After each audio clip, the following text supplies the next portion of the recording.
Deesa Kutchi colony વિસ્તારમાં ભવ્ય હિન્દુ સંમેલન યોજાયું। રાષ્ટ્રીય સ્વયંસેવક સંઘને 100 વર્ષ પૂર્ણ થતાં સમગ્ર ભારત દેશમાં હિન્દુ સંમેલન યોજાઈ રહ્યા છે। ડીસા શહેરમાં તારીખ 22/2/2026ના રવિવારના રોજ 4 વાગે કચ્છી કોલોની વિસ્તારમાં આવેલા પાતાળેશ્વર મંદિરના સામે કોમન પ્લોટમાં ચંદ્રશેખર આઝાદ વસ્તી દ્વારા ભવ્ય હિન્દુ સંમેલન યોજવામાં આવ્યું। આ વિસ્તારમાં હિન્દુ સંમેલનના આયોજકો દ્વારા 1 મહિનાથી તૈયારી કરવામાં આવતી હતી।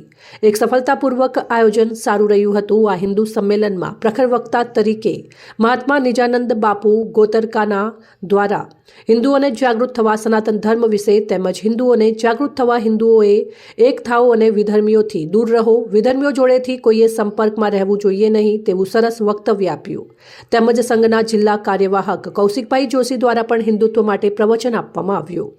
આ હિન્દુ સંમેલનને સફળ બનાવવા આયોજકો ભીમજીભાઈ જોશી, અમૃતલાલ અવસ્થી, ભાવેશભાઈ ત્રિવેદી, વિજયભાઈ સોની, નરેશભાઈ પંચાલ, પુરુષોત્તમભાઈ પુરોહિત, અતુલભાઈ દરજી તેવા અનેક કાર્યકર્તાઓએ સાથ સહકાર આપ્યો હતો।